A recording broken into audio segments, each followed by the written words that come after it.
The event takes place in a spacious room with marble floors, exquisite walls, and a huge, luxurious bed. The owner of the room, Edric Denkart, is the only heir to the Duke of Denkart.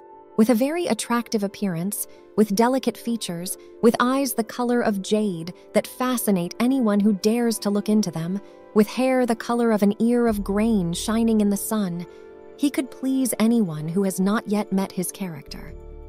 After all, no one has ever seen such a wayward boy. Angry with all the wards, he tries to drive them away, saying that he does not need their help.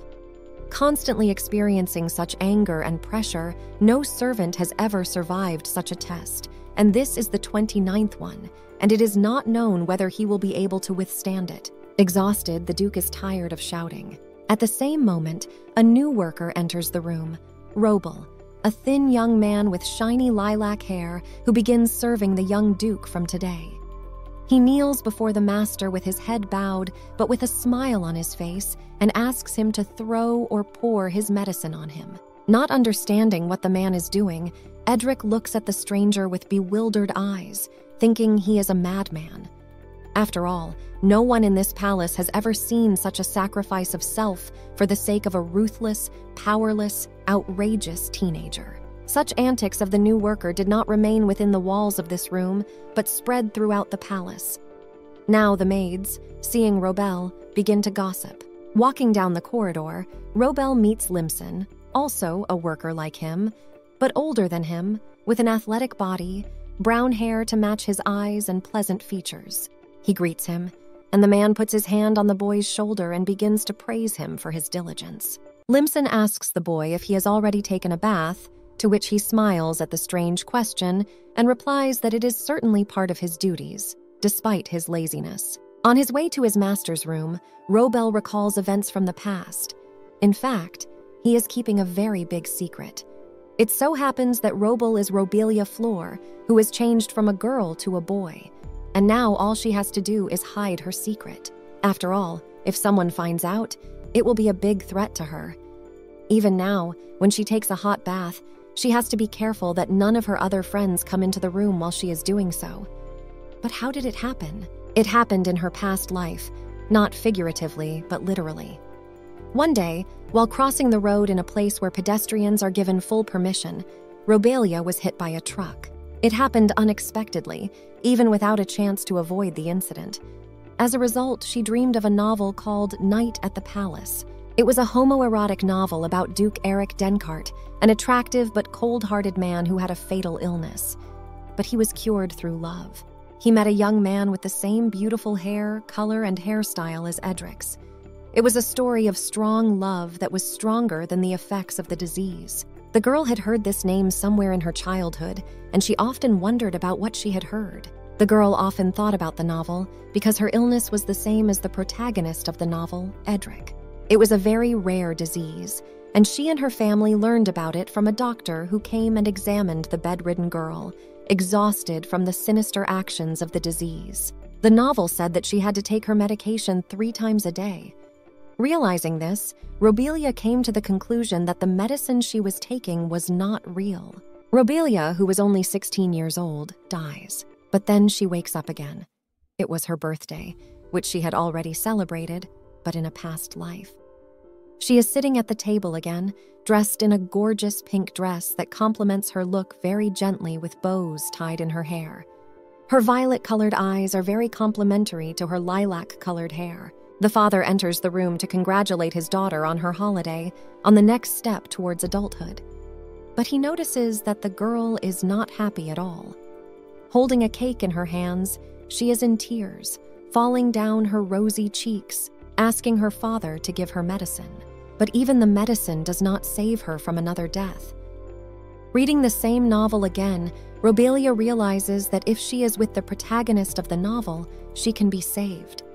Suddenly, she falls to the floor with her mouth open, full of blood, and dies. It was the end of her second life. Living her third life, the girl is sitting at the same table with her family again and decides to meet with Edric. She knows everything about the future master and his family because all the events in their lives were described in the novel. Robelia cuts her long hair, leaves a note to her parents, and leaves the building. Finally reaching the master's room, Robel enters and sees the master's displeasure with his medicine, who is ready to kick it on the floor. Seeing this picture again, Robel asks him to throw the medicine at him. In his mind, Robel realizes that he feels incredible next to the man. But at the same time, he does not forget his duties as a servant. Robel always tries to help Edric. He spoon-feeds him and asks him to lean on him while walking with crutches. Sometimes he even offers the Duke a hug, to which he skeptically declines. Robel also once gave Edric a cookie he had baked, which was slightly burnt and looked like something inedible, but rather like stones. Some time has passed, a few years to be more specific, and Robel realizes how much his master has grown and what an attractive young man he has become. He is no longer that powerless teenager with the skinny body and behavior of a hurt child. Now he is a grown man, a tall young man with a healthy, athletic body that has undergone changes, with broad, strong shoulders. Robel looks at the gentleman with fascinated eyes full of joy and pride. But now it's time for him to go on his way, because now the gentleman does not need his help. The boy packs his suitcase and is ready to leave the palace, but he meets Edric on the magnificent gilded staircase. Robel notices that the Duke is up early because he has just returned from a trip and is probably very tired after the journey. To which Edric replies that he cannot sleep without his servant, only he is his sleeping pill. Expecting to hear any answer, but not the one the master said, Robel was embarrassed. When Edric reached the place where his servant was standing, he bent down, put his head against Robel's left shoulder, and tightly embraced him with both his arms around his graceful waist, which had not changed over the years. And he asked if Robel liked other men besides him, thus putting him in an awkward situation. Being in a state of shock from such an unexpected question, Robel still could not believe that his master, his adult master, had said such words.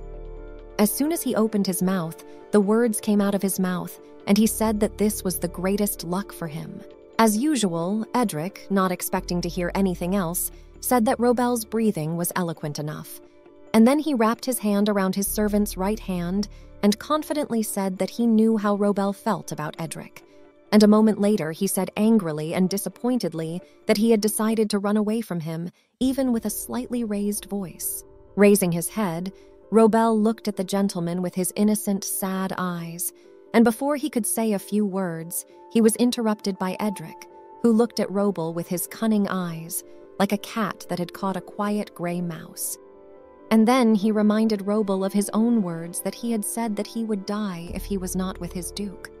The story takes place in a carriage approaching the royal palace. In this carriage sits a boy with purple hair, with delicate features that do not look like men's, but rather like women's. The boy realizes that he has very little time left in his life, a little more than a year to be exact. He looks out of the carriage window and is ready to overcome his fears and meet his future master, Edric Denkart. Seeing the new servant's actions, the coachman yells at him to sit down because it is very dangerous. In fact, the boy sitting inside is Robelia Flor, a girl who must survive, and her only salvation is to be with her young master, Edric Denkart. Approaching the huge, light-colored mansion, one could not help but notice the exquisite beauty of the royal castle, made in the Baroque style. Looking at the windows with golden frames, the servant could not take his eyes off. He had already heard that his family was as wealthy as the imperial couple. Walking along the corridor, which is as impressive as the outside of the building, the boy is accompanied by another ward, not Edric Denkart himself, but his family. As they pass, one cannot help but notice the large-scale walls covered with patterns. He asks the boy if he is the young master's new servant. In response, he almost says his female name, but realizes it in time to correct himself and says Robel instead of Robelia. The ward hopes that the new servant has already heard about the rumors that are circulating about the young master. But Robel does not pay much attention to this, and is in his own thoughts, counting on his fingers how old Edric Denkart is. Having made the conclusions, he realizes that the young gentleman is 4 years younger than him. That is, now Robel is 16 years old, and he is only 12. Recalling her past life, Robelia recalls the events of the novel as she lay on her bed in her room, tablet in hand, flipping through the pages, which said that the atmosphere in the duchy was tense. Robelia remembers reading the novel and finding Edric so crazy, with no compassion for others. Even despite his condition, she thought he was a cruel man. All she could like was his face, which was the only thing that made a pleasant impression not only on her, but also on others. Although she still sympathized with the young master because she knew what death was. When you lie in bed and suddenly drown in your own blood, and your family helplessly runs to you but is unable to help. It was 2 years of hell for her. Even Edric suffered more than she did. Approaching the high door, which was the only obstacle for the new worker to meet the future owner, the apprentice knocks on the door to get permission to enter. But before he can comprehend the situation and still hope for the best, Robel sees the following picture.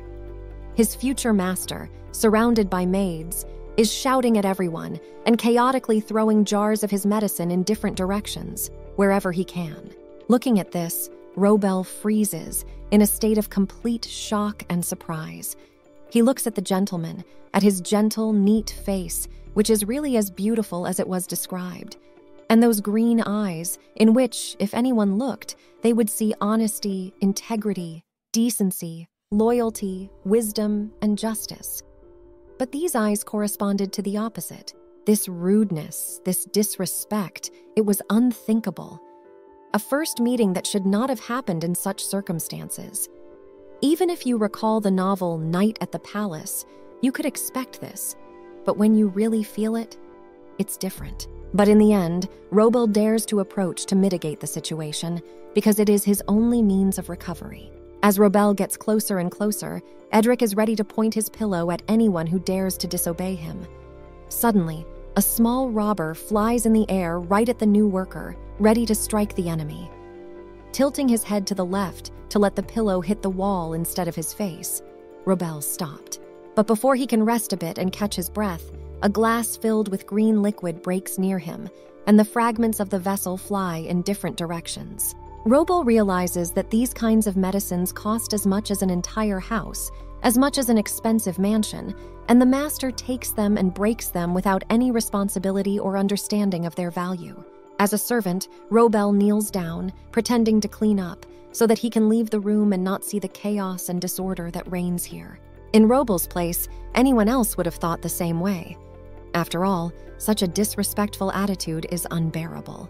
But when he looks at the medicine again, he realizes that this is wrong, because he has to endure it all and tame the wayward owner. Sitting on his knees, he raises his head and looks at the master with a displeased look, shocking all the maids who were watching what was happening. Edric is also shocked and asks why he knelt down. Expecting Robel to explode in anger, they were frightened and afraid. But the boy raised his head and with a smile on his face and shining eyes, told his master to aim the medicine at him. Not expecting to hear such words, Edric stopped, his eyes widened with such unexpected courage. Seeing this reaction, Robel apologized, and after rethinking, told him to just pour it on him, leaving the Duke bewildered. Expecting the sound of the flying can flying directly at Robel, he sees him not doing so, but simply putting it on the bed, telling him to get out of his sight. Robel, still kneeling in front of him, simply moves and stands on the other side of the bed. Seeing this insolent behavior of his ward, he once again ordered him to get away from his bed. Robel got up, bowed his head with his body and apologized, saying that he would do whatever he said. Hearing the footsteps of Robel, who was about to leave the room, Edric sees the following picture. His new servant does not leave the room, but goes to the balcony. He shouts at him in anger and tells him to leave the room, but Robel does not pay attention to this deviant behavior. The next day, as Robel walks down the hall, he hears 2 young maids gossiping about him. But he only emphasizes that it really happened and is not ashamed of it at all.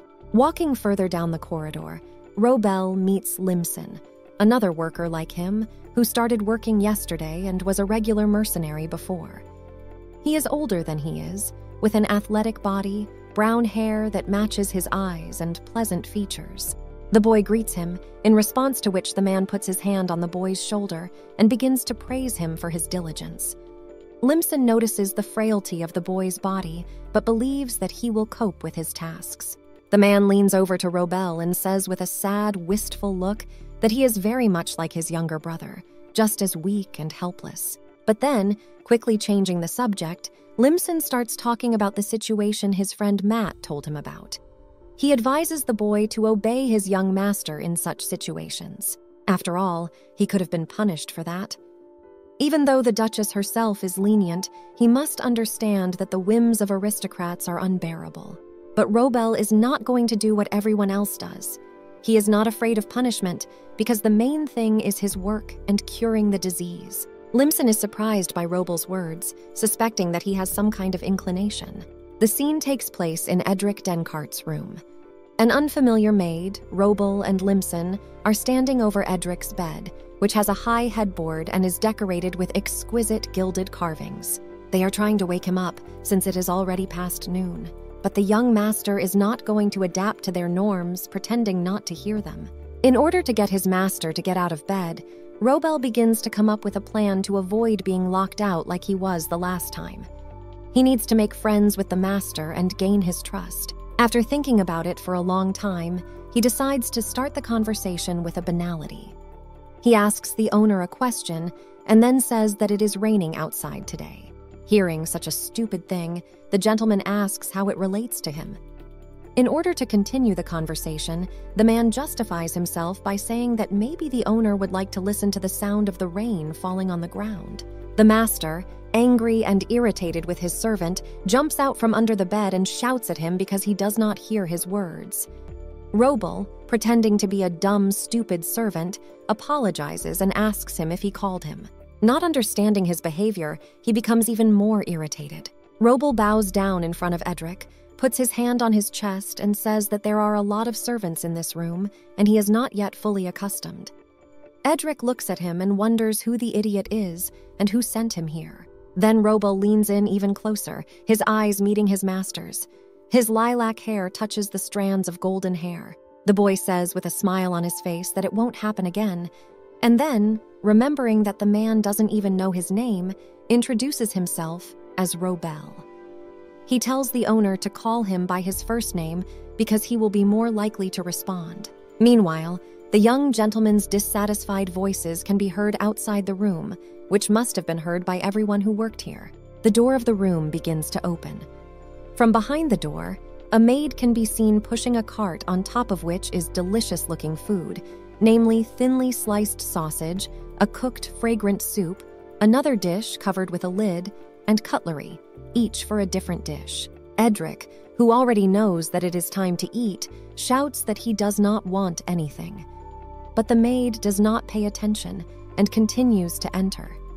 Exhausted from repeating himself, he lies down on the pillow and says again that he will not have any. Limson takes the tray of food and tries to persuade the gentleman to eat at least a little, because it is very bad for him to skip breakfast. He also emphasizes that the owner of the house is also worried about the Duke. Lying in his bed, Edric says no in a quiet but confident voice. Robel takes matters into his own hands. He feels very sorry for his master because he is too thin and needs to eat. Robel leans over to the bed where his master is lying with a warm blanket and invites him to have breakfast together. Hoping to hear a positive response, he is again rejected. Before he can say a word, Robel, who is burning with a new idea, is interrupted by the master, who says that the food is probably filled with poison that could have been put there by any maid. Hearing this, Robel froze because it was too much. It is not acceptable to say such things in front of the servants, who also froze at what they heard. Although there is some truth in this, because Edric's mother was killed by a man hired by the Duchess herself. It was also poison. And worst of all, Edric saw it with his own eyes. He watched the most valuable person to him die. Now he is afraid and does not trust anyone. In fact, the Duchess, who had a hand in this, is pretending to be someone other than who she really is. She seems to be a kind and caring woman. Her blue, sky-colored eyes seem innocent, without any hint of bad deeds. Moreover, she has a good reputation in the community. From this, we can see that appearance is a deception, just a shell that separates the real from the lie. But Robel doesn't give up and continues to pursue his idea, which he hasn't finished, looking at the gentleman's marquee face. He picks up a spoon and dares to try it first. After trying it, he realizes that everything is fine because it is not scary for him. There were already cases when in his past life he, or rather she, was poisoned. Looking at Robel's fearlessness and courage, Edric was shocked that someone would take a risk for him. Robel choked on his food, frightening his host, but this does not stop him, and he is already throwing the next spoon into his mouth, enjoying the incredible taste of the prepared dish, thus proving that this food is not life-threatening. Even the other servant had already begun to reproach Robel, since he had left almost nothing for his master. Now Robel sat down at the master's bedside to start feeding him, because he is his servant and it is his duty. The boy asked him to trust him, but he was still trying to persuade the gentleman to eat his soup. The latter, tired of his constant chatter, threatened to pour the soup over his head. But finally, Edric made up his mind and tried it. Robel, realizing that the gentleman still needed his personal space, stepped aside and said that he and the others would wait outside the room until the gentleman had eaten every last drop. Robel leaves the room. Left alone, Edric goes back to bed and falls asleep. He sees a picture. His mother, powerless, lying in his arms, half alive. She touches his tender, white face, telling him that no one can be trusted. Her eyes, the same as her little son's, look at him with sadness and grief. Her last words, barely audible from her lips, are that he must survive. Waking up from a recurring dream, Edric was thirsty. But before he could even call for someone, he saw Robel approaching the bed with a tray on which stood a marble cup next to a teapot, as if some kind of miracle had appeared before him. His caring servant bends down to the bed, takes the cup of liquid, lifts his master's head, and tells him to drink slowly and swallow carefully so as not to choke. But Edric still cannot understand what is happening and whether he is dreaming or not. He has dismissed all the servants, but why is Robel still here? Robel turned away from the bed and told the master to call him if he needed anything. He turned around and went to the window, hiding behind a long lambrequin, waiting for the master's next request. Watching this, Edric was surprised, because he did not know that Robel had been there all this time, because how can one be so patient to stand in one place and barely breathe? Edric even began to suspect that he was being watched. The scene takes place in the Duchess's room, where she is sitting on an armchair, holding a freshly brewed cup of tea. Opposite her sits her faithful servant, who has come to report on how her young duke is doing. When she learns that Edric is already beginning to get used to the new servant, she considers it the best news she has ever heard. After all, having been in the palace for some time, it is rare to hear something like this. Her ward just nods his head and agrees, believing that it is all the Duchess's fault, because she is the only one who cares about him so much. The Duchess justifies herself by saying that he is still a future heir, although his character could be better. The servant only praises his mistress, considering her a saintly, kind, and soulful lady. After all, she has accepted the Duke and treats him as her own, because he is an illegitimate child. It is even a pity that she does not have a child of her own. Interrupting the thoughts of her ward, the Duchess asks him to take care of her Edric in the future. Then she adds that she wants to thank the new worker for his efforts and asks for a raise, because the boy is making a lot of effort. The client recalled that this morning, while talking to Robel, he asked him if there was anything that needed to be done or changed in the care of Edric. He replied that the medicine jar needed to be replaced with a more stable and durable one that would withstand strong physical impact. The ward says that this is a very big plus for them, to which the Duchess also agrees and asks to order as much as needed. After finishing the conversation, the client leaves the room. Having just been left without a single extra soul in the room, the Duchess quickly changes her masked expression to a real, angry, and insidious one. During the lunch break, all the servants gathered at the table to gain strength and energy by tasting delicious soup and eating a loaf of bread. One of them started a conversation about the young master's mother being a witch, and her son inherited her witch's blood. In response, someone added that it was because of her curse that the Duchess could not have children. Having also been present at the telling of such stories, Robel says to himself that the Duchess herself set it all up, and the young master cannot have such blood, because he does not look like an ugly and ugly boy. Looking at him, you can only lose your head in love.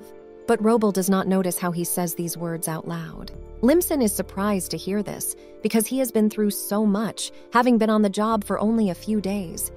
The only thing he pays attention to is the face. According to Limson, looks are deceiving, and his owner is a damn child. Robel asks Limson if he also believes in Santa Claus because it's all a fiction, a fool. Hearing this conversation and appearing out of nowhere, another servant stands behind Robel, who, as can be understood from the conversation, has been working here for a long time. He says that he doubts that the Duke is not cursed, and he adds that when the young master arrived at the estate, he did not use the night pot at all. And there are so many other things that we can only guess at. Hearing this, Robel still thinks it's all speculation, even though it's true that he doesn't go to the toilet. But it is not a curse. In fact, the reason lies in the divine origin of his mother. She was a member of the Deef race. The missing Deefs were full of divine love. They lived under the world tree in a forest where no man had ever set foot. The Dith were masters of ancient languages, and they influenced the development of ancient culture. Robelia learned all this through the hard work and perseverance she put into deciphering their manuscripts. Unfortunately, she did not manage to understand everything. Her thoughts were interrupted by Robel Limson, who said it was time to go. Entering the room, which is specially allocated for the staff, Limson asks Robel why he is behaving like this, and what is the reason for his behavior towards the young master. Robel asks Limson not to speak too loudly and with such aggression, because others might hear and misunderstand. Limson becomes a little quieter, but waits for an answer. For him, this behavior is strange because he used to be a mercenary. And then he adds that he is constantly at the feet of his master. But after saying these words, Limson immediately stops himself and says that he wants to close the topic. Confusing the new worker, Robel tells him to speak openly. Now more boys join the room, witnessing the conversation and waiting with curiosity and intrigue for it to continue. Limson dares to ask Robel if he has any inclinations that they do not know about. The whole room goes quiet at this, and Robel realizes what he means. He recalled how a jar of medicine had spilled on the carpet, and Robel picked it up, saying he wanted to wash it. But because he felt sorry for the precious medicine that had spilled out, he decided to keep it by licking it. Probably at this point they suspected something. Seeing that Robel was not making excuses, Limson sat down next to him to support him. In the background, the guys were also saying that there was nothing wrong with it, but they warned him not to lick their clothes, saying they had shingles. Robel says that he is definitely not going to lick their clothes, thus insulting them.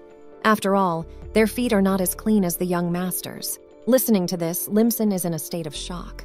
Walking down the corridor, Robel climbs an elegant staircase and comes across a portrait of a duchess. Her name is Emily Denkart. She is considered a philanthropist, an example for everyone. Everyone in society respects and admires her.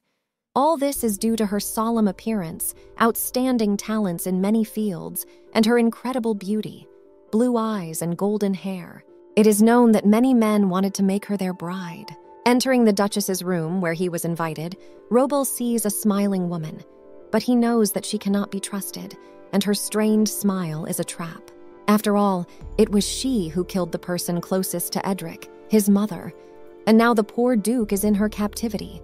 But no one knows about it, because the insidious Duchess has covered her tracks well. It's good that Robelia, is familiar with this information, because who knows how the story would have turned out if he hadn't been aware of it. He probably fell into her trap like the others, because she is very good with people. Robel sits down across from her, and they begin to talk. The Duchess says that she has heard that Robel is a very clever boy. He thanks her and asks her why she called him. Meanwhile, he tries to act like an ordinary child who has never been in secular society. This way, he can reveal her hidden weaknesses. Seeing that Robel is nervous, the Duchess calms him down. She praises the boy for the fact that lately, namely when Edric's new servant Robel arrived, her young Duke has changed a lot. She asks him to bring her a reward for his hard work. Looking at the bags brought at the Duchess's request, they are quite large. Robel thinks that she is trying to bribe him in this way, but he is not going to accept such gifts, so he says that he refuses to take them. But the Duchess insists that he accepts them, and then she adds that if the Duke needs anything, he should report to her. In order to leave the room as soon as possible, Robel agrees and leaves. During the night, Edric became ill, so a doctor was called. Looking at the luxurious room that belongs to Edric, Robel does not notice any of his belongings. The Duchess must have ordered them out. Even the servants and the doctor belong to her. Robel looks at Edric and sees that the young master's illness does not leave him, unlike Robel himself. The disease they suffer from is a terrible, hellish pain. No one knows where it came from. Its development begins with numbness and rotting of the ankles and then spreads to the legs, hips, heart, and face. It is an unbearable pain that words cannot describe until you feel it. But when you look at a person who has this disease, you are filled with horror. Robelia recalls how every day she would cry in agony and hug her mom and dad. It was the only support she could get, but it did not ease the pain. The doctor asks Edric if he is taking the prescribed medication and if the pain has gone away. His response is to leave him and go away. But the doctor insists on taking the medication regularly and adds that anger has a very strong impact on his health. Robel interrupts their conversation and asks the doctor to tell him how to perform CPR. The young Duke obviously does not like this request from his new servant. With a shocked expression on his face, he asks why he needs it. Robel replies that if he needs help in case of fainting, he will know the sequence of actions. But after hearing this, the gentleman became even angrier. But Robel justifies himself by arguing that the gentleman does not eat anything and does not take medicine, and these are the basic causes of fainting. After all, he is his servant, and his main task is to take care of his master. The doctor, having finished his examination, says goodbye and says that he will come back next week. Edric doesn't like this. He doesn't want to see anyone. He shouts that he hates this place and wants to leave it. But he has never left before. Even if he wanted to, the doctor wouldn't let him.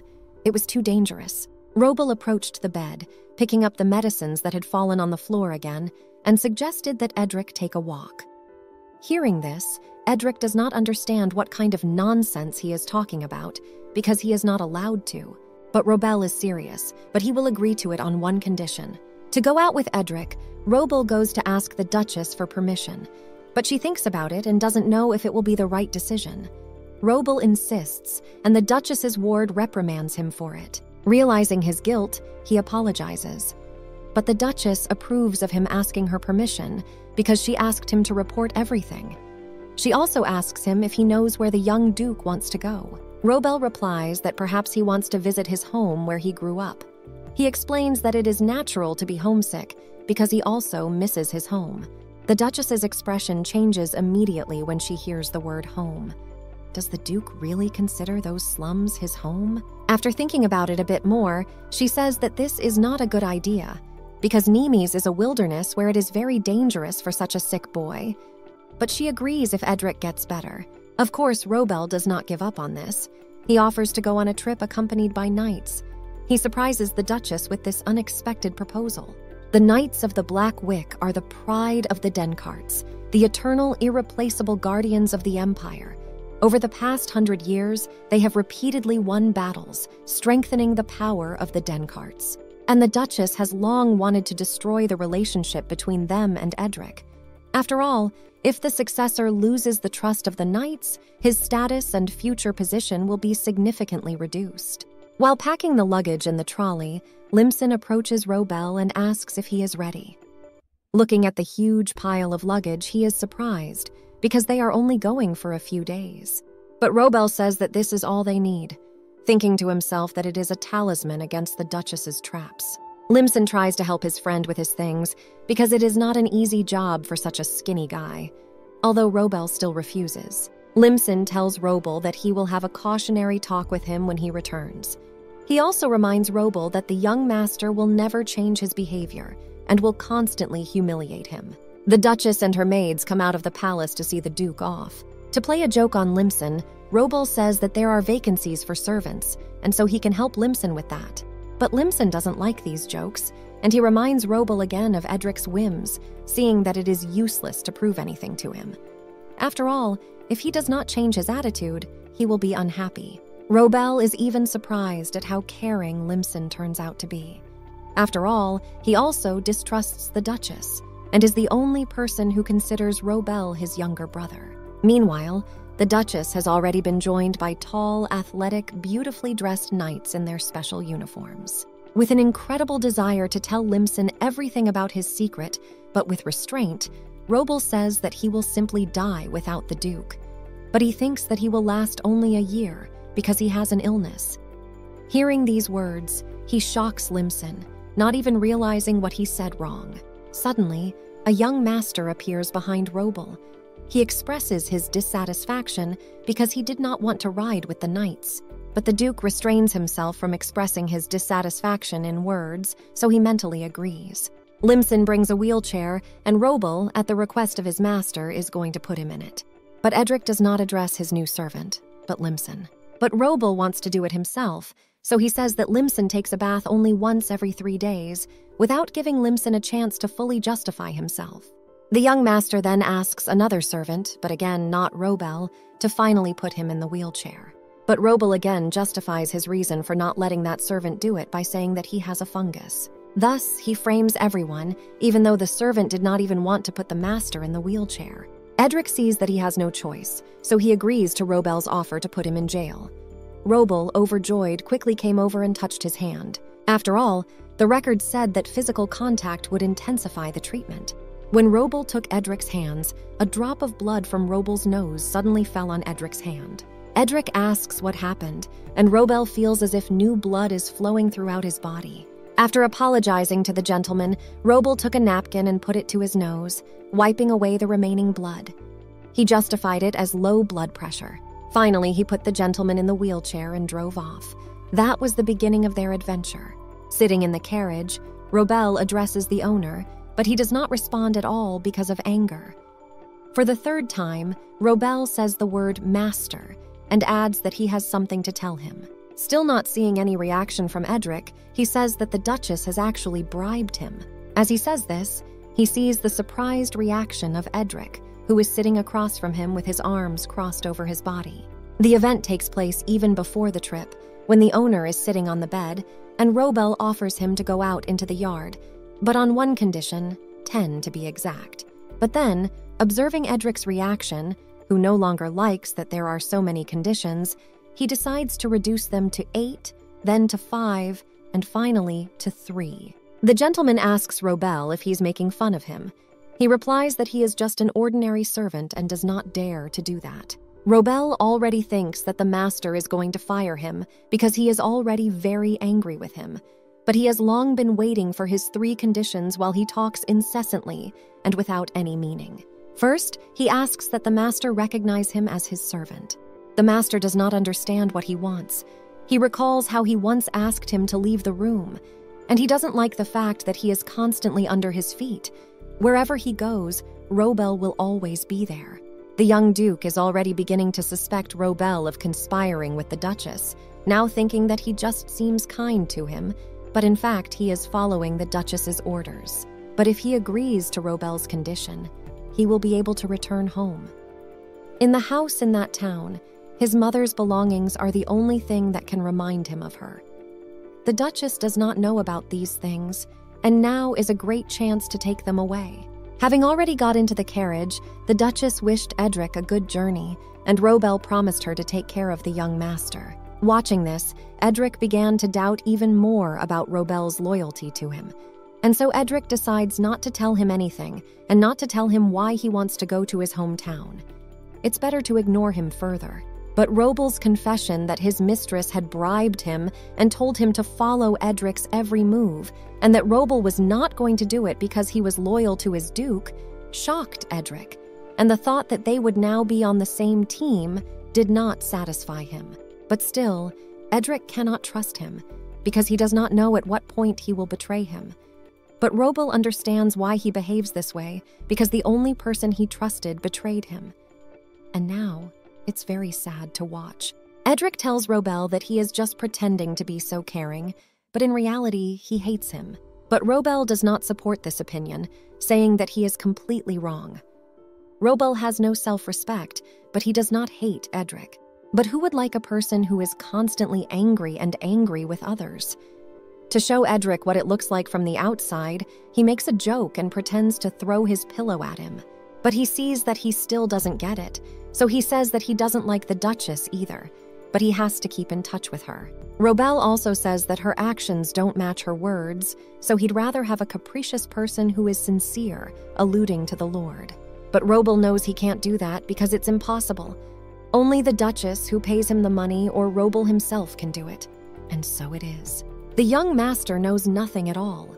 He used to live in a commoner's family, and he had no education. Even later, when he became a wealthy man, he never finished his education. So Robel, in order to encourage the owner, tells him to get better and recover as soon as possible, and then become the heir. Then he will be able to do whatever he wants. But Edric hardly believes it. The coachman knocks on the window and says that they have stopped to make a rest stop. He tells Edric that this area is the district of El Cain, and the mountain avalanches belong to him.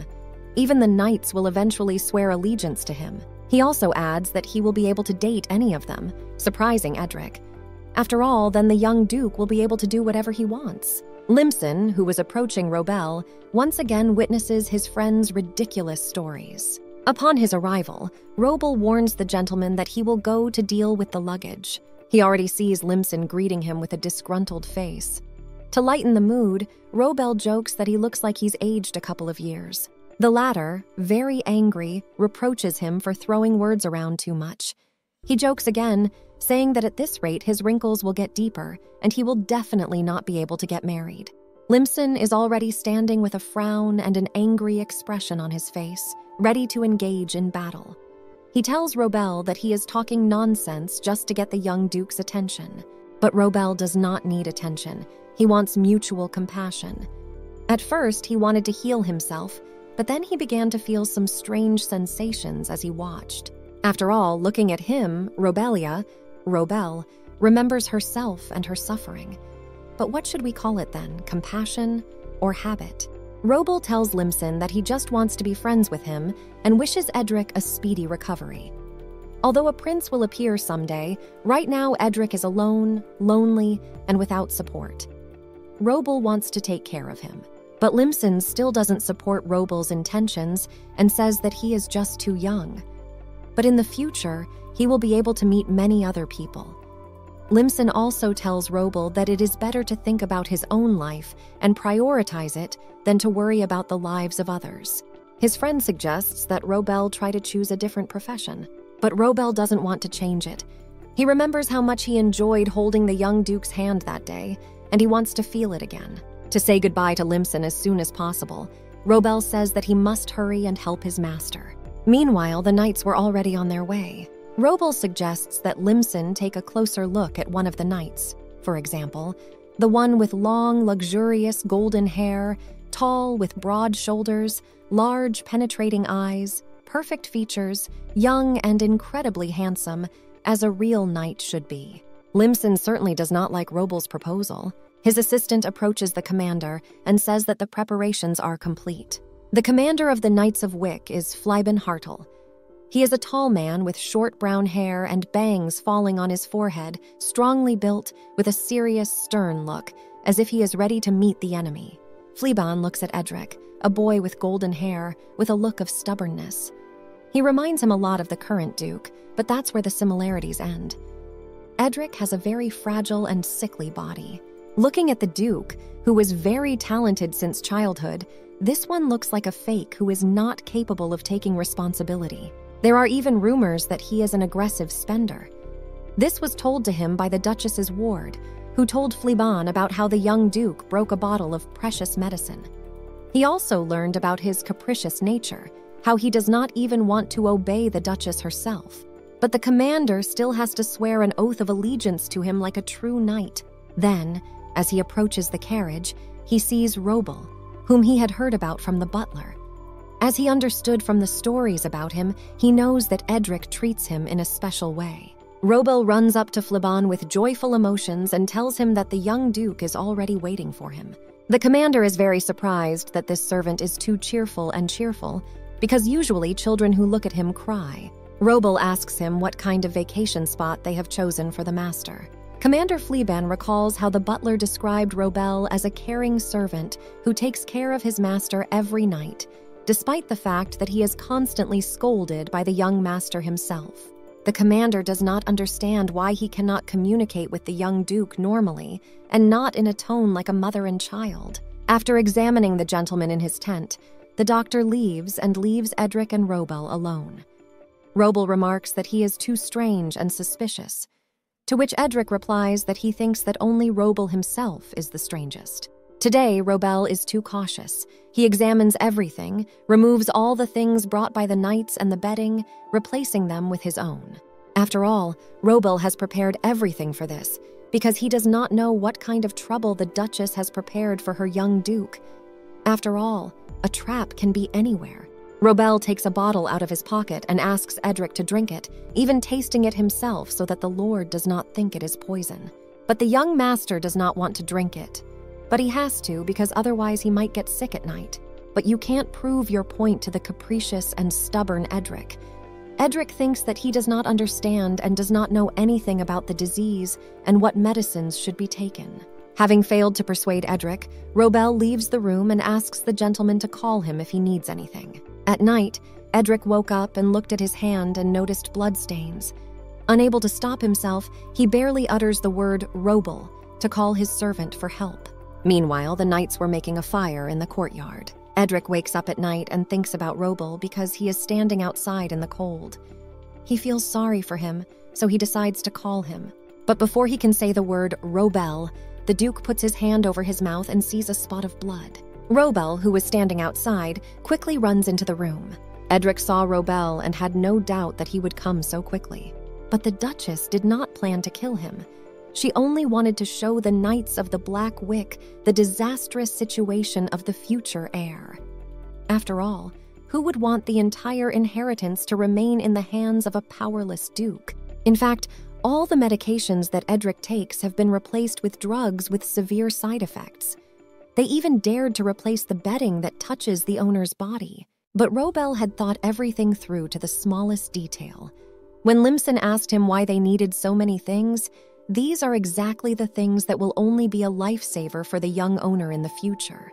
Robel also has to keep an eye on Edric's condition, because at any moment he could have a seizure. He also has to be skeptical of those knights and keep them away from the master. Just then, Robel hears the sound of coughing coming from the tent, and he reacts quickly and runs in. He sees the gentleman holding his hand, the palm of which is covered in blood. He acts quickly and, without any permission, forcibly inserts the medicine bottle into the gentleman's mouth and pours the contents in. Edric, who does not like what Robel has done, takes the bottle and throws it on the floor. But Robel can already see how much better he feels, so he offers Edric another drink of water, and after that he can go back to his warm bed and get some sleep. Robel is still thinking of ways to make his master angry so that he can slap him, because the more touching he gets, the faster the master will get better. Edric asks Robel if he is not angry with him for what he did, and if he got any drops of medicine on him. Robel realizes that fainting is a common and constant phenomenon for Edric. But looking at the gentleman, he does not show weakness, but rather tries to be strong. Robel doesn't pay attention to the dirt, although he is really dirty. But everyone is not perfectly clean. Even if you look at the soles of the shoes of the richest family, you can see dust on them. While putting the young master to bed, Robel says something stupid again, confusing the young Duke once again. Edric has slowly started to fall asleep, as Robel has put sleeping pills and sedatives in the medicine. Semi-conscious, Edric tells Robel that if he touches his blood with his bare hands, he will be cursed. He will suffer the same way and die instantly, and his body will rot. Edric is very sad that he cannot change anything. Robel tells him to go to sleep as soon as possible, because he is also tired. Finally, Edric is getting used to Robel. In the morning, the doctor approached the tent, wondering why the gentleman had no seizures last night, and only silence reigned.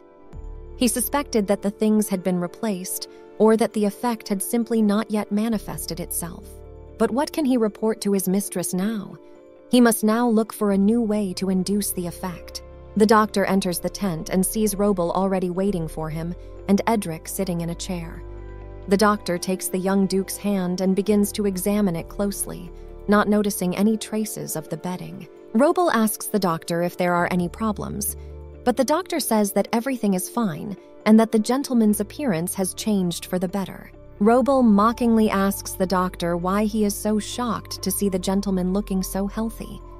The doctor excuses himself by saying that he just wanted to check if the gentleman was not getting worse. The two of them laughed at the young duke's questioning. That same morning, they packed up all their belongings, dismantled the tent, and drove on, getting closer and closer to their goal. Robel tells his master that the weather is actually very nice today, very sunny and warm.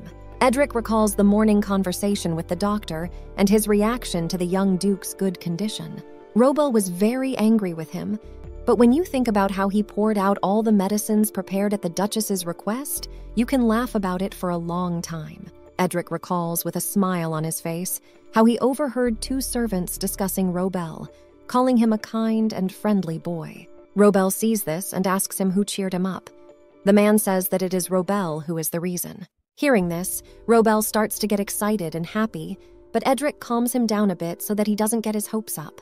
Robel asks the gentleman what he was thinking about, and Edric, already tired of these constant questions, shouts out loudly that he just heard a conversation about him. Speaking about this, Edric recalls his childhood, when he was walking on crutches and all the other boys made fun of his clothes, saying what kind of rags and garbage he was wearing. And he was helpless to do anything, walking with his head down, barely holding back his tears. Recalling this, he loudly recalls the words that someone said to him when he was told that his clothes were not for show, but simply a worn-out, useless piece of trash. Hearing this, Robel asks the gentleman to lend him his clothes, and the gentleman agrees. He promises him that he will repay him later. The next day, Robel went out and showed off in front of everyone in the young duke's clothes, saying that he was happy that the Lord had given him these clothes. As always, Limson looked on, not understanding the point of his friend's antics. The knights also did not understand what the strange behavior of the servant was. Then they continued their journey again and finally arrived in the village. They could immediately realize that this was it. The old houses, built in a time long gone, and the building that grinds grain into flour, a mill that cannot be found anywhere else. Looking out the window at his hometown, Edric saw how much everything had changed in these few months. The big village now seems so small. As he passed by, people he knew looked into the carriage, but unfortunately, they did not bring back good memories. In order not to look at them, he closed the window with curtains. Stopping near the cemetery, they get out and approach him. With sad eyes, Edric sees how many flowers brought from different people to different dead people have been laid on their graves. But he is the only one who hasn't brought anything to put a bouquet of flowers on his mother's grave. Then he saw one of the knights, the one with shiny, long golden hair, kneeling before him and holding a bouquet of yellow, sunflower-colored flowers, chrysanthemums. He wanted to give them to the young duke. It was certainly unexpected and very nice of him to think of him in such a way. The knight wanted to say something, but he heard Robel's voice from afar, who was already running to the master with a bouquet of pink and white wildflowers. Robel had promised to repay the gentleman, so he decided to do so in this way. Even though the bouquet was very simple, Edric liked it anyway, because these flowers were his mother's favorite. But the bouquet that the knight brought, Robel pulled out of the knight's hands and threw it on the ground, thus surprising others with his behavior again. The knight did not like it very much, but he did not say anything. Robel spoke loudly in front of everyone so that they could hear, as if the master was ordering that everyone except Commander Fleabon should wait for them here. Edric, who doesn't understand when he said that, wants to say something, but Robel interrupts him with his voice. But in his mind, Edric really doesn't want anyone else to interrupt.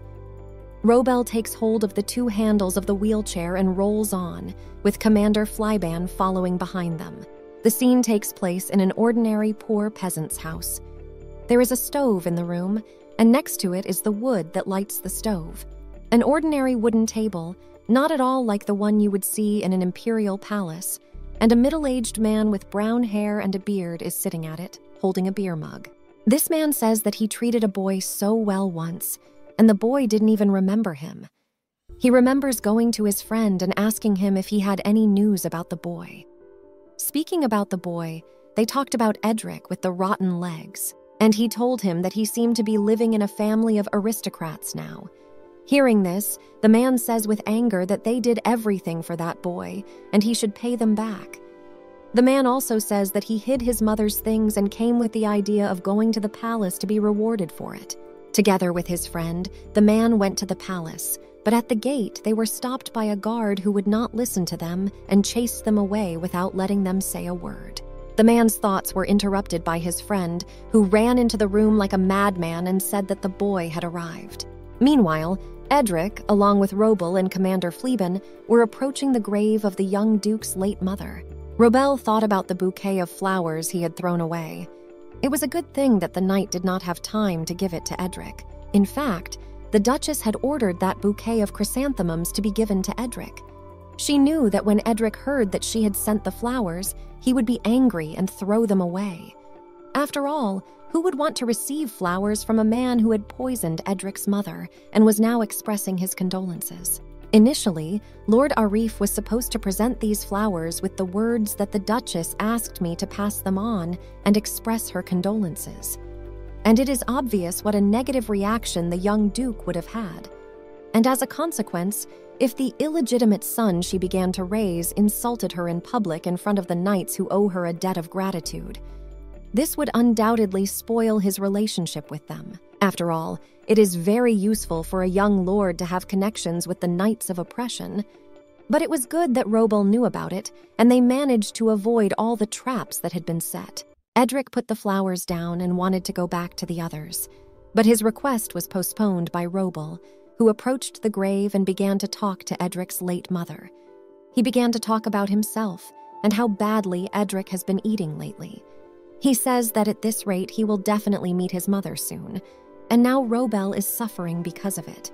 Edric, shocked by another trick of Robel, begins to deny all the words of his servant. But then Robel says to the grave that he cannot worry, because now his faithful servant is with him, as well as the commander of the Knights of the Wick, Fleibin, a rising talent of the Duchy of Denkart. He also promises to continue to take care of the young Duke. Edric, who had been listening to all this, could no longer stand his irritation. Robel turns to Fleabin's commander and tells him that they are not stupid and will not succumb to any tricks and will never betray the future heir. Fleabin, who was being told all this, stood there and could not understand what he was hinting at. He just stood there and looked at Robel with a thick eyebrow raised on his left side. Then, after saying goodbye to Edric's late mother, they finally went to the house where the Duke himself once lived. Upon entering the house, they saw an abandoned old house that had not been cleaned for a long time. There were cobwebs hanging in the corner of the ceiling. Commander Fleabin was surprised when he saw it, because he could not comprehend that the young Duke had once lived here. Fleabin also could not understand the strange things that had been happening for the last few days. How Robel had put on his master's clothes and walked around showing them off. And the owner did not even realize what he was doing. His expression was asking him to take it off as soon as possible, and those recent words of the servant that they would not fall for tricks and would not betray the Duke. It all seemed too strange and incomprehensible for the commander. Suddenly, someone's voice was heard behind the open door, and two men were detained by the guards standing at the entrance. They shouted and asked to call the young Duke to tell him something. Meanwhile, Robel was already walking behind them with Edric sitting in a chair.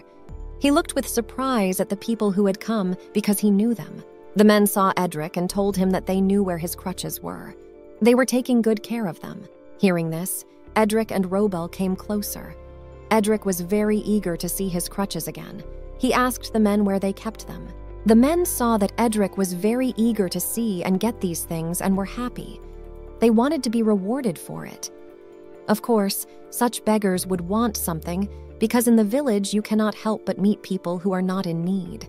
They asked for a dozen gold coins and said that these things were in the warehouse. After all, these coins are nothing to a young duke. Commander Fleabon, who had a scar on his eye, looked at them with an angry look, ready to drive these selfish people away. How dare these people say such things? But the young duke does not own the family's capital because the Duchess runs it all. Edric doesn't know what to do, and out of desperation, he thinks that he won't be able to get his things. And borrowing money from knights is shameful and disrespectful. But suddenly Robel agrees and says that if he gets these things, he will reward these commoners well. He asks Limson to bring a bag of gold. The latter, having already received the order, brought it, the one he had received from the hands of the Duchess. Nevertheless, seeing that they would triumph today, one of the men ran away as soon as he saw the bag in the warehouse. The other one had already opened it and saw the pile of precious happiness they would later receive. Edric, who saw the bag of gold, did not understand where Robel had gotten it from. The man who ran to get his things had already returned. He took out a pair of crutches from the blanket. Edric's face changed as he saw his name engraved on them, made by his mother. It was the only thing that reminded him of his mother. But Edric hesitates to take it, because the money is not his, it's Robel's, and he is ashamed that his servant paid for him. But Robel takes it himself, sits down on his knee in front of Edric's wheelchair, and hands the crutches to him. Edric takes this precious and very important gift from his mother, squeezes it tightly, and tears appear in his eyes and start to flow down his cheeks. Now those people can take the money they are owed. But Edric recalls how these horrible people told him that his house was a pile of garbage, called his crutches junk. They also insulted his mother in front of him, calling her a bad woman. And now they are standing in front of him with smiling, resigned expressions and asking for a reward. They don't understand what the young duke is talking about and deny their actions. But Edric is again in a hopeless situation and is as powerless as the last time. Robel, hearing this tragic and horrific story, did not listen to it through his ears. He walked over to the bag of gold, took it, and carried it to a basket of dung on the ground. He turned the bag over and dumped out all the contents. As the men watched, they ran up to the basket with horror on their faces and were very angry at the act of this arrogant servant. Robel also added that he would keep the bag and let them take the rest from the dung.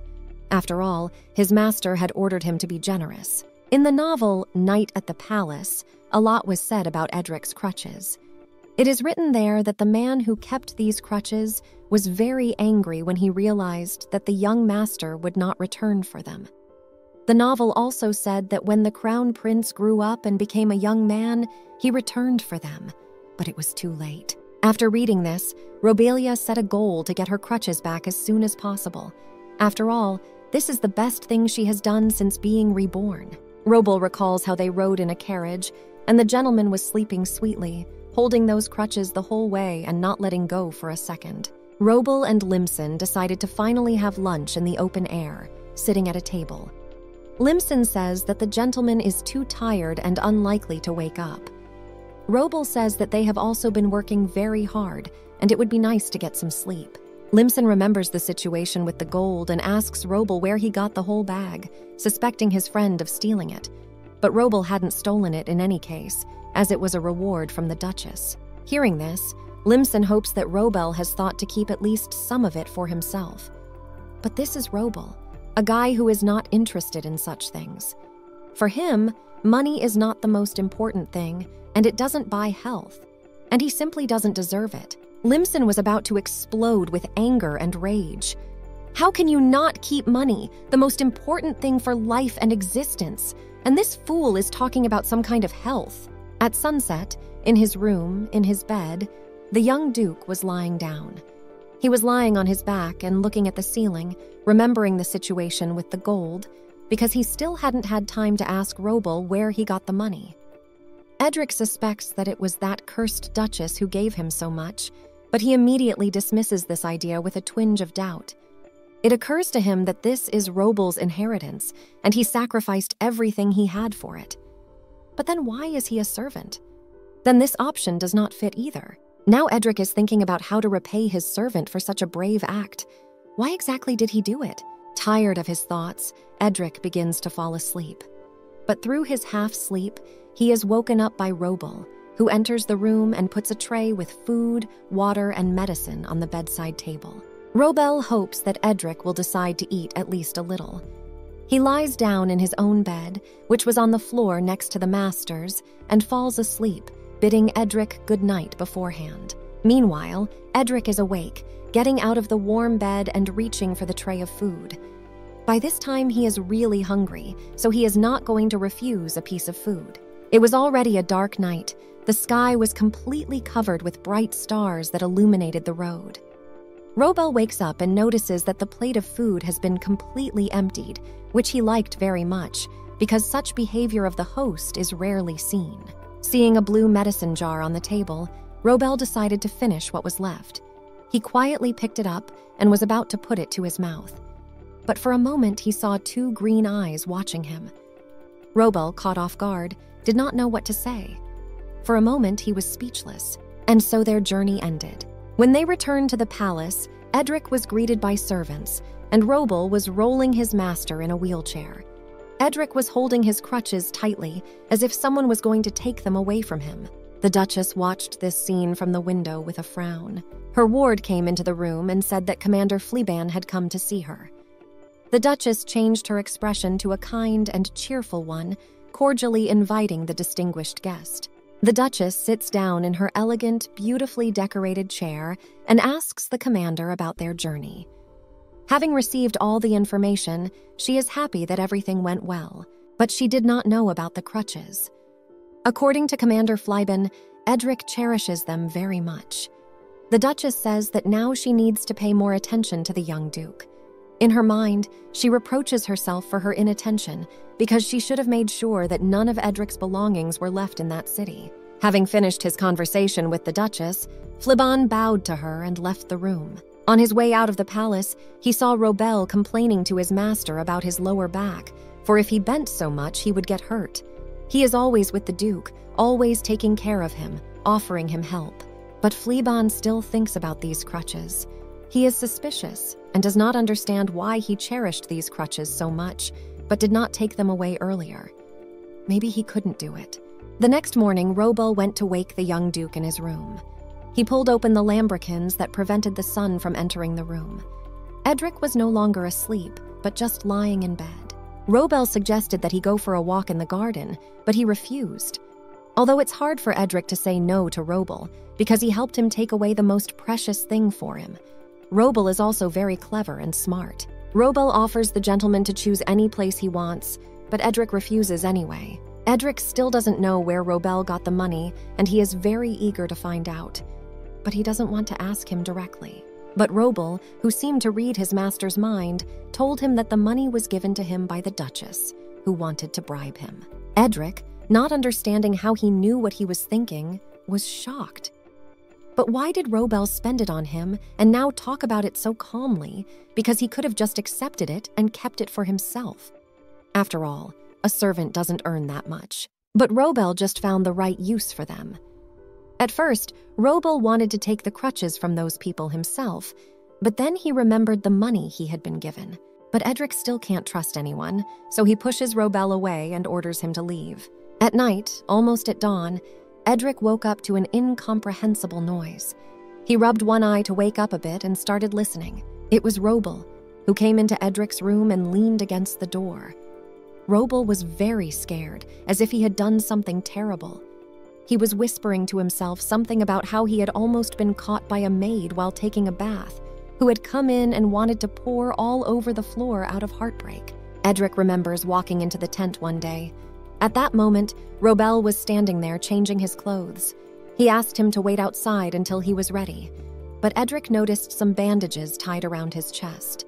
Edric thought that maybe Robel had some deep scars that he was trying to hide and didn't want anyone to see. But if you look at Robel, you would not think that something bad had ever happened in his life, because he is so cheerful and energetic. Robel continued to hide in Edric's room, telling himself that he would have to wash his face earlier. The next morning, he was awakened again by Robel opening the windows. He again asked Edric to go for a walk, to which he surprisingly agreed. Robel even thought that he was ill, but in response, Robel received a pillow in the face. Lord Arif came to the Duchess's room and knelt down and apologized for not fulfilling the order. Before leaving on her journey, the Duchess gave him orders. She told him that if the young Duke became the heir, everything that the Denkart family had built would collapse in a matter of time. Therefore, the first task she gave him was to spoil the relationship between the master and the knights of the oppression. Secondly, she gave him a single postcard, surprising Lord Arif with the curiosity of what was inside. It was a postcard asking the young Duke to kill the Duchess for a large sum of money. And the signature of Edric Denkart at the bottom of the postcard was a confirmation of this. But Lord Arif was not very happy about this. Even if it was an order from the Duchess herself, he was betraying his status as a knight. The Duchess thanked Lord Arif for her request, but everything did not go according to plan. When Lord Arif met Robel, Edric's servant who is always poking his nose in and always goes with Edric, he received a lot of compliments from Robel in his direction. Robel even asked if he could call Lord Arif his brother. Lord Arif, surprised and desperate, agreed. Robel also asked him why he was always scared when he saw him. Robel tells the Lord that he is so worried that he has done something wrong. Lord Arif already thought that he had found out about his conspiracy with the Duchess, but Robel was just joking and actually thinks the Lord is a loyal and incredibly attractive knight, because a knight like him would never go against the Duke himself, to whom he will later swear allegiance. After that conversation, Lord Arif was very ashamed to meet with that servant, and that was the reason why he failed to fulfill the order. But the Duchess did not blame him. She told him to hold his head up. After all, if he had sent a letter with Edric's bad intentions to the commander of Fliban, everything would have become worse. After all, as it turned out, the young Duke did not know how to spell the word Denkart, and the letter contained this word in the signature. Before they set off, Robel gave Edric a dagger. They came to a large stone and, according to tradition, Robel told Edric to carve his name on it. After carving his name, Robel also told the Lord to carve the name of the family, but the young Duke was unable to do so because he could not write all the letters. Robel did not know about this and apologized. Edric is illiterate, and everyone on the trip knew it. Therefore, if they had received that letter, they would not have suspected Edric at all, but would have looked for the culprit. The Duchess also mentions those crutches, believing that it was her mistake in not taking proper care of the Duke. After all, she was supposed to know all his secrets and thoughts. She recalls the commander, Fliban, who was overly concerned about them. And now his thoughts are filled with questions as to why these crutches were always in a different place. The Duchess says that now is the time to be extra careful, attentive, and act wisely. She also asks Lord Arif to keep an eye on Robel. While walking in the park, Robel was constantly approached by different servants one after another. This was the 5th one in a row. One of them quietly ran up to him, held out her hands, holding a beautifully wrapped package, and handed it to him. And then she quickly turned around and ran away in shame. And Robel thanked her for it. Robel was already holding the 3rd package. He sat down under a tree, opened one of them, and took out a delicious cookie baked by one of the servants. Robel thinks it's because he's been helping out lately, and now they probably just decided to thank him. He doesn't trust people anyway, just like Edric. But these servants can still be trusted. They are very kind and caring, and in addition, they cook deliciously. Sitting under a tree, a smiling, very sweet and thin lady, who is also a servant, approaches him. She sees Robel looking sad and thoughtful and asks him what's wrong. But Robel says that everything is fine. She tells him that she knows why he is so sad. Robel is beginning to suspect that she probably knows that he is a girl, but the lady says it's because he hasn't prepared a gift for his master. Not understanding what gift and what is going on, she takes Robel by the hand and leads him somewhere. In fact, today is the Day of Flowers, which was introduced and appointed by the first mistress of Denkart. She was a very kind, sweet, sensitive, attentive, and caring woman. Once a year, she gave the aristocrats flowers that she grew in her garden. Therefore, this tradition spread among the servants. It all started with the usual exchange of flowers among the servants, boys and girls. But then they started exchanging everything that flowers symbolized. Girls usually give sweets and boys give flowers. The lady brought Robel to the kitchen. She told him that she would teach him how to make sweets so that he could give them to the owner. This is also a chance to make friends with the young Duke. But Robel wonders why this lady decided to help him with this, and why he should give the Duke sweets, not flowers. The lady took out and gave Robel all the necessary utensils needed for baking. She took out the flour and poured it into the other mass that was already in the plate. Robel starts to mix everything. The lady tells Robel that he is very brave. He even rode in the carriage with the master. After all, not everyone could afford that. She recalls how poor Robel was punished for the whole day and locked in a room in the western part of the house. She feels very sorry for the boy because he did not eat or drink anything there, but he did not even show his dissatisfaction. It was a punishment for wearing Edric's clothes and showing off in front of everyone during the trip. But Robel was very glad to be punished because then he had a very good rest. After all, being in the room with the master, he is constantly on his feet and has no time to sleep. But the lady praises him for it, saying that he is an incredible boy anyway. The lady tells Robel how much more flour he needs and then helps him roll out the dough properly. After making several pieces of dough into almost identical shapes, Robel puts them on a specially designed plate and then takes them to the oven.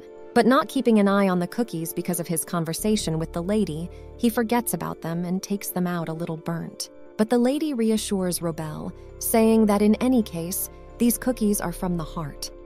But Robel is already thinking whether it would be better to give away the stones from the garden rather than this work of art. But still, it is really made with sincere hands, so Edric should understand. Edric, who had seen Robin and the lady enter the kitchen earlier, did not even realize Robin's surprise. So Edric looked up and hobbled with crutches to his bed. Robel quietly walked into the room, holding a bouquet of yellow and even some orange flowers tied with a pink ribbon at the bottom and a bag of cookies. He saw that the gentleman was probably sleeping, so he sat down on the chair on the right side. Robel didn't know what to say, so he took the bag of cookies and told him that he had picked them up on his way here. But when he realized that he had misspoken, he changed his sentence and said that he had baked them himself, and then corrected it to cooked them himself. Seeing no reaction, he asked if the gentleman was awake, but he never got an answer. He touched the flowers and said that he liked them very much, and then he added that he knew the young owner liked him, but he was just hiding his feelings.